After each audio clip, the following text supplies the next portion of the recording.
네, 안녕하세요. 박준서입니다. 네, 2025년 5월 27일 화요일 장마감 리뷰 방송 시작하도록 하겠습니다. 자, 오늘 장은 아침에 상승 후에 혼조세 횡보 상태를 보이다가 2시 이후에 일본 증시와 함께 상승을 했습니다. 자, 오늘 어떤 일이 있었고 또 이번 주에 어떤 관점으로 시장을 봐야 하는지 간단히 짚어보도록 하겠습니다. 자, 먼저 개장 전 체크사항입니다. 야간 선물은 0.16% 마감했었고요. 보합 출발 후에 0.39% 상승 마감했습니다. 이거는 코스피 선물 지수고요. 우리나라 소비자 신뢰 지수가 발표됐는데 이전 93.8을 상회한 101.8로 발표됐습니다. 자, 오늘 미국 소비자 신뢰 지수와 닐 카시카리 연은 총지 연설, 토마스 바킨 연은 총지 연설, 존 윌리엄스 연은 총지 연설 예정되어 있습니다. 일본 증시는 오후 들어서 달러 환율이 143엔 초반까지 오르는 등 엔화 약세 현상에 힘입어서 주식 매수세가 강해지며 니케이 지수가 빠르게 상승했습니다. 시장에서는 일본은행이 초장기채 발행 계획을 수정할 수도 있다는 관측이 나오면서 국채금리가 하락했고 이에 따라 후반부 니케이 지수가 급등하면서 나스닥과 국내 증시도 함께 상승세를 보였습니다. 자, 후반부에는 이렇게 니케이가 이런 식으로 급등을 하는 시간을 보냈고요. 자, 이러면서 이제 나스닥과 우리나라 증시를 이끌었습니다. 감세한 내용인데요. 미국 하원에서 통과한 트럼프의 감세 법안은 향후 10년간 3조 달러 이상의 재정 적자를 키울 것으로 우려돼서 상원에서 트럼프의 팁 초과 근무 수당, 자동차 대출에 대한 세금 감면 규모를 하원이 제시한 수준의 절반으로 축소하고 지출 삭감 규모도 2조 달러로 0.5조 달러를 확대해서 수정할 것으로 추정되며 완전한 최종 타결에는 시간이 많이 걸릴 것으로 추정됩니다. 자, 이제 우리 증시 어떤 일이 있었는지 간단히 짚어보겠습니다. 장 초반에 최근 가장 중요했던 자리 중에 하나죠. 349.2포인트. 최근에 계속 언급을 많이 드렸던 자리이기도 합니다. 물론 파생반 내에서 언급을 많이 드린 것 같은데요. 라이브 방송 때도 언급을 드렸던 것 같아요. 오늘은 이제 파생반 1차 저항으로 올려드린 정규 교육반의 1차 저항으로 올려드렸던 352, 제가 8시 42분에 올려드린 것 같아요. 오늘 그때 올려드렸던 352 부근에서 터닝 했습니다. 고점은 오늘 351.95였고요. 해당 자리를 또 활용하신 분들이 또 네이버 카페 매매일지에 또 복귀 리뷰 차원에서 오늘 매매 어떻게 하셨는지 또 올려주셨는데요. 이 부분을 일단 쭉 오늘 내용을 좀 살펴보고 네이버 카페에 잠깐 짚어보는 시간도 갖도록 하겠습니다. 고점을 낮추는 하락 추세 빗각과 전일 오후장부터 연결된 상승 추세 빗각 사이에 머물면서 오후 2시까지 제한적인 시간을 이후에 보내기도 했습니다. 자, 여기죠.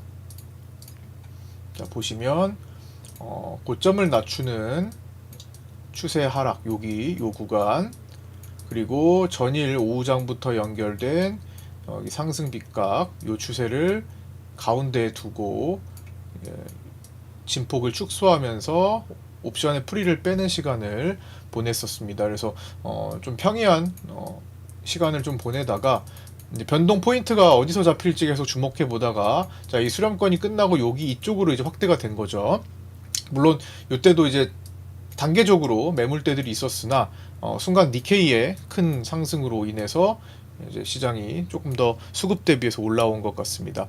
이때 가장 많이 영향을 미쳤던 수급은 위로 못 가게 하는 월물 개인 콜옵션 15억 이상과, 자, 콜옵션 개인 수급을 보면요, 이렇게 오늘 15억 이상, 15억 근처를 이렇게 갖고 있었죠. 그 다음에 아래로 못 가게 하는 개인 위클리 풋옵션 15억 이상의 물량이 있었습니다. 자, 위클리 풋옵션 보시면 개인들은 초반부터 이렇게 15억 이상을 들어간 다음에 유지하고 있었죠. 그래서 초반에 급등할 때 개인들이 풋옵션을 들어가 놓고 빠지질 않았어요. 그래서 사실은 내려가기가 쉽지 않았습니다. 그런데 이제 이 시간 동안에는 나스닥이 계속 꾹꾹 눌렀습니다. 그래서 원래 같으면은 더 내려갈 수 있었는데 워낙 아침에 급등 시에 들어갔던 개인들의 위클리 풋옵션이 빠지질 않고 있으니 제한적이었죠. 개인 옵션 포지션이 갈리면서 이제 구간 제한적인 모습을 보였던 거죠. 개인 위클리 풋옵션은 342.5와 352.5와 352.5 사이에 중심을 잡으면서 골고루 아침부터 홀딩하는 모습이 나타났었고요. 개인 월물 콜옵션은 335에서 365 사이에 이제 골고루 천천히 매수를 확대하는 모습도 보였습니다. 그러나 둘 중에 현재 더 영향을 미치는 것은, 오늘 오후에 영향을 더 미친 것은 만기가 더 가까운 위클리 옵션이죠. 그래서 장중 나스닥이 누르고 있음에도 추가 하락을 제한시켰습니다. 그러다가 오후 2시 이후에 갑자기 일본의 국채금리가 급락하면서 니케이 지수가 급등하기 시작했고, 동시에 나스닥이 상승하면서 우리 증시도 빗각 추세를 돌파하며 단계적으로 저항을 돌파했고 후반부 상승세를 만들면서 끝났습니다. 자, 요 부분이죠. 이렇게 요 수렴권을 돌파해서 단계적으로 올라갔다. 다만 이때에도 외국인의 선물 수급이 소폭 개선되었을 뿐 적극적인 강세 수급 변화는 없었습니다. 그래서 고점을 넘기지는 못했는데요. 야간 선물에 오늘 351.95와 저항대인 352를 슬쩍 지금 넘어가기도 했습니다. 나스닥이 1.7%대 이상까지 순간 우리 장 마치고 올라가기도 했습니다. 그래서 그 영향을 받아서 현재 야간 선물에서 352.25까지 가 있는 상태입니다. 352.5 월물 콜옵션 왕개미는 오늘까지도 보유 상태를 유지하고 있으며 현재 20억대 이상 홀딩 상태로 추정이 됩니다.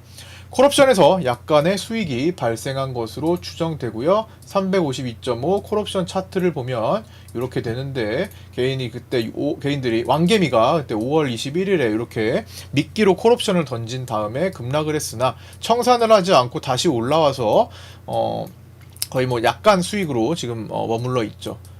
사실 콜옵션은 미끼기 때문에 급락이 나왔으면 수익 구간이라고 보여집니다. 콜옵션에서는 손실이지만 콜옵션에서 마이너스 1의 손실을 봤다면 반대로 숏포지션을 메인으로 구축한 곳에서 수익이 플러스 2 정도가 난다면 이제 남는 건 플러스 1이 되겠죠. 이런 식으로 얘를 옵션을 미끼로 구축을 하기 때문에 이럴 가능성이 높기 때문에 사실상 여기서는 더 내려갈 것으로 추정했던 것 같습니다. 시장이. 그런데 시장이 어떻게 됐어요? 금방 여기서 764 자리를 깨지 않고 그 다음에 빠르게 과매도 구간으로 진입하면서 급터닝이 나왔던 거죠. 이때는 트럼프의 관세 정책이 급 변하기도 했습니다. 원래는 금요일에 EU 쪽에 50%를 부과하기로 했다가 주말에 말바꿈이 나왔었죠. 물론 유럽 쪽에서 먼저 요청을 한 거긴 하지만요. 어쨌든 그런 식으로 V턴이 나오면서 여기서 왕개미는 추가 하락을 노렸으나 그냥 다시 돌아와서 현재 홀딩 중으로 보입니다. 외국인들이 매도를 구축하고 있다가 최근 매수량을 늘리면서 중립 포지션을 만들면서 개인들이 하방 배팅을 많이 하게 되었는데, 현재 10거래일 정도 남은 선물 옵션 합성 포지션과 옵션 단독 포지션을 체크하자면 대체적으로 개인만 하방 배팅을 하고 있음을 확인할 수 있습니다. 그래서 파생반의 텔레그램을 같이 좀 살펴보면요. 자, 오늘 요거는 이제 9시 15분인데요. 여기 보면 1차 저항을 일찌감치 체크 중이라는 거 말씀을 드렸죠. 여기가 오늘 352 부근 요 자리였습니다. 자, 미리 올려드린 저항점에서 오늘 체크하고 있다 해서 요거 체크한 거 말씀을 드린 거고요. 그 다음에 밑에 내려보면은 9시 21분 음봉은 기준 음봉이 된다라는 언급도 드렸는데, 사실 기준 음봉이 잡히고 나서 돌파하기도 했습니다. 근데 이제 바로 고가가 좀 남아있기도 했죠. 그래서 여기서 조금 혼동이 있었을 수도 있습니다만, 흐름상 고가를 돌파하지 않았기 때문에 다시, 그리고 아까도 말씀드렸지만 월물 옵션과 위클리 옵션 간의 수급이 뒤바뀌면서 개인들이 그 양쪽으로 다 못 가는 그런 현상이 발생했던 걸 포착을 했어야겠죠. 그래서 지금 보면은 6월 선물 옵션 합성 베팅 포지션 현황인데요. 요거는 이제 만기일이 10거래일 정도 남았는데 외국인은 이렇게 품매도 포지션을 좀 많이 갖고 있긴 합니다. 그리고 중립 형태를 취하고 있고요.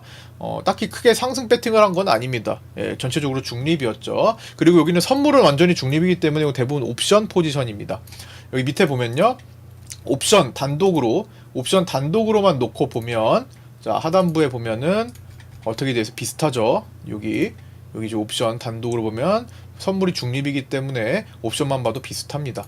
자, 다시 위로 올라가서 그 다음에 개인은 외국인들이 여기 올라오는 동안에 4월 5월에 올라오는 동안에 선물이 올라오는 동안에 개인들은 외국인의 매도가 매수로 바뀌는 그 매수 물량의 반대로 매도를 많이 집어넣었습니다. 그래서 하방 배팅이 구축이 되어 있고요. 그 다음에 금융투자는 현재 상방 배팅을 유지하면서 돈을 많이 벌어둔 상태죠. 종합적으로는 선물옵션 합성 포지션, 6월은 선물옵션 동시 만기일이니까 합성을 보는데 개인들만 지금 하방 배팅이 구축이 되어 있는 상태입니다. 그 다음에 물론 미니 쪽에서는 외국인들의 해지로 하방을 구축을 하긴 했습니다. 그 다음에 요거는 옵션 단독입니다. 선물을 뺀 지수 옵션, 코스피 옵션만 놓고 보는 건데요. 외국인 비슷하고요. 개인은 흐지부지 하방, 그 다음 금융투자는 거의 양매수 배팅이 되어 있습니다. 즉 요걸 합쳐보면은 금융투자는 선물에서 강한 상방을 지금 구축을 했다라는 거니까, 반대로 바꿔 말하면 금융투자는 선물에서 익절을 하면서 매도 물량을 언젠가 늘리기가 쉽다라는 겁니다. 그래서 익절 포인트가 잡히면 금융투자는 청산하면서 수익을 챙기려고 하겠죠. 그래서 그 포인트가 언제 나오는지 잘 주목을 해야 합니다. 금융투자가 매수 포지션을 매도로 강하게 익절을 한다면 반대로 외국인은 어떻게 되겠어요? 강한 매수 포지션을 잡을 확률이 높겠죠. 이제 그때 돌파 포인트가 나올 가능성이 있습니다. 그러니까 지금 상단을 계속 건드리고 있잖아요. 이제 돌파가 나오냐 마냐인데, 지금 삼성전자가 못 가는 상황에서 삼성전자에 힘이 확 들어온다면, 예를 들어서 갑자기 자사주 매입을 남은 4조 원을 공시를 한다든가, 기존에 매입한 거를 뭐 소각 공시를 한다든가, 뭐 어떤 내용에서든 삼성전자가 지금 54,000, 3,000짜리를 지킨 다음에 갑자기 급상승, 가끔 가다 급상승 일어나잖아요. 만약에 그런 게 있다면 외국인들이 지금 보유 비중이 많이 빠졌기 때문에 다시 사들일 수도 있는 상황이긴 한데요. 오늘도 500만 주 팔았어요. 근데 그런 상황이 된다면 이제 고가 돌파를 시도해 볼 수 있겠죠. 지금 삼성전자가 거의 역할을 하지 못하고 삼성전자 없이 시장이 이만큼 올라온 거라고 볼 수 있기 때문에 삼성전자의 역할이 더 중요해졌습니다. 자, 그렇게 포지션 체크했고, 요거는 이제 미니 선물 옵션 합성 포지션인데요. 외국인은 이렇게 약간 하방 구축을 조금 해놓은 양매수 포지션입니다. 선물은 매수고 옵션은 하방입니다. 그다음 개인은 이 미니 선물 옵션에서도 하방을 구축하고 있는데 그렇게 큰 포지션은 아니에요. 금융투자는 풋옵션 쪽, 혹은 선물 매도 쪽, 선물 매수 쪽 해가지고 풋옵션 매도나 선물 매수를 해가지고 상방을 구축하고 있습니다. 금융투자가 이번에 상승 쪽으로 돈을 많이 번 겁니다. 결국에는 그렇게 해서 이제 포지션 점검을 해드렸었고요. 유럽연합의 관세 50% 유예가 7월 9일 부근으로 이제 되었잖아요. 근데 이때 보니까 이제 4월 10일에 90일 관세 유예가 종료되는 시점에 근처네요. 그래서 7월 8일이었고 7월 9일이니까 다 합쳐져서 있는데, 다 모여 있는데, 이게 또 7월 옵션 만기일이 다가왔을 때입니다. 그래서 7월물과 관련이 있고, 이거 지나면 이제 8월물까지도 이어집니다. 그래서 6월물까지는 방금 전에 봤듯 포지션에 큰 변화가 있지 않은 이상, 어떤 충격이 발생해서 포지션을 뒤집지 않는 이상 시장도 충격은 제한적이죠. 개인만 하방 구축을 하고 있으니까. 그리고 해지 포지션으로 외국인은 해지 하방을 걸고 있기 때문에 실제로는 상방이나 제한적인 가만히 있는 게 유리한 겁니다. 그래서 요거 6월물 끝나고 이후에 7, 8월 옵션 세팅에 따라 부담률이 더 커질 가능성은 점점 높아지고 있다고 볼 수 있습니다. 자, 오늘 방산, 조선, 카카오 등이 시장 상승을 견인하고 이끌었지만 시총 1, 2, 3위인 삼성전자, SK하이닉스, LG에너지솔루션이 상대적으로 부진했습니다. 특히 삼성전자는 오늘도 외국인이 500만 주나 팔면서 지속적으로 외면하는 모습에 시장이 수급과 투심 상황상 좀 더 상승 쪽으로 갈 수 있음에도 뿜어내지는 못했습니다.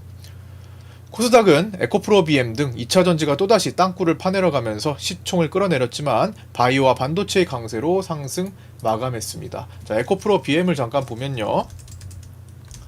제가 작년 1년 전부터 그 이전부터도 강조 드렸던 건데 에코프로비엠은 확인 사살로 끝났다.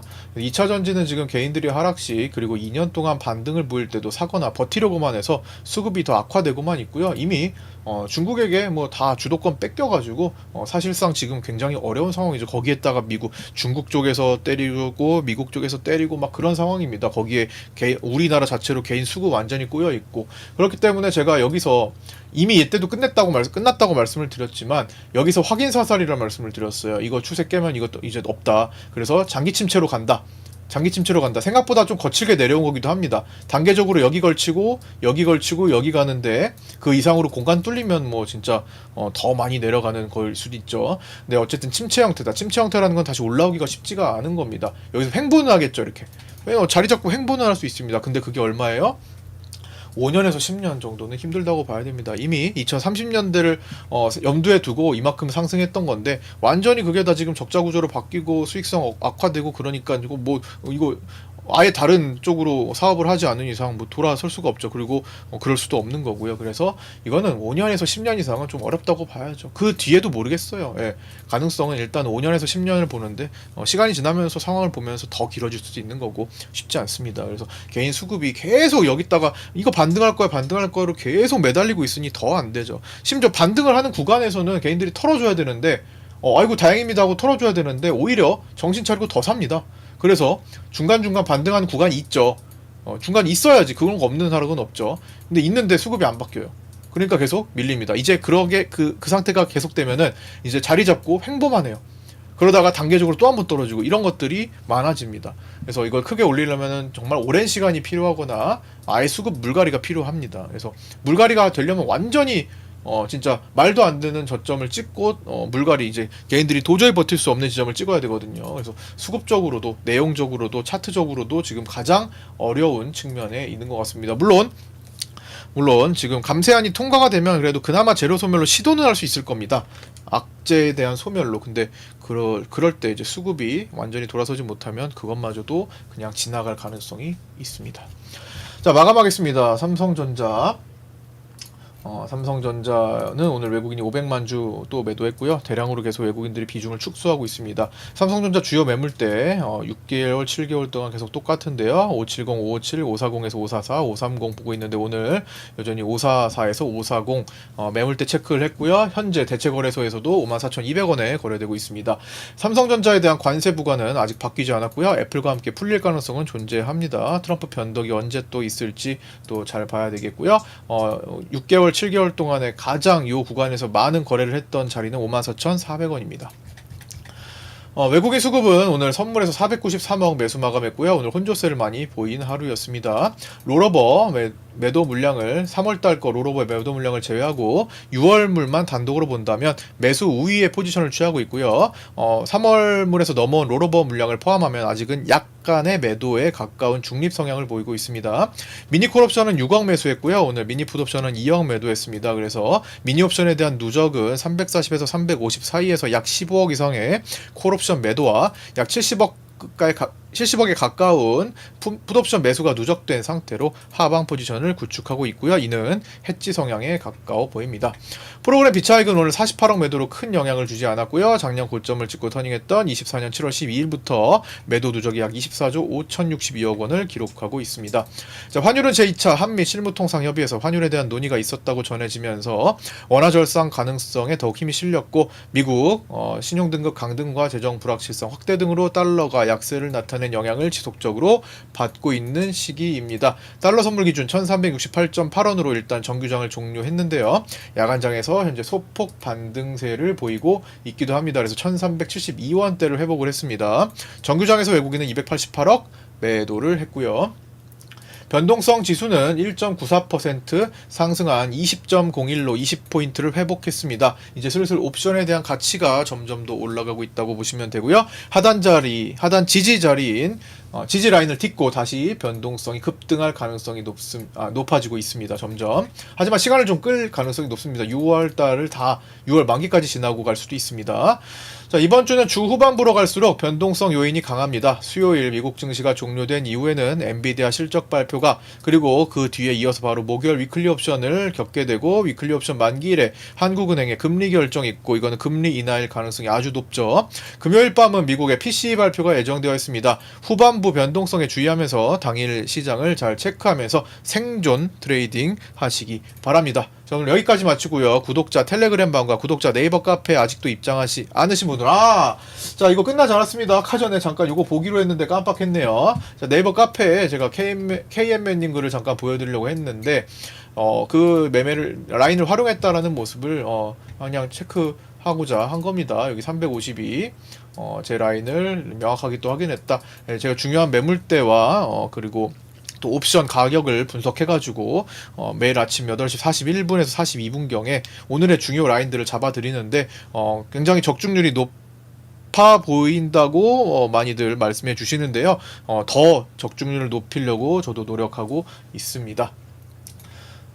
네, 오늘 여기까지 마치고요. 끝까지 시청해주신 분들 감사드립니다. 유튜브 댓글에 있는 글 보시고 유튜브 댓글 보시고 네이버 카페 입장하시고요. 텔레그램도 입장하셔서 함께 공부하셨으면 좋겠습니다. 저는 8시 20분, 내일 8시 20분에 유튜브 라이브 방송에서 찾아뵙도록 하겠습니다. 감사합니다.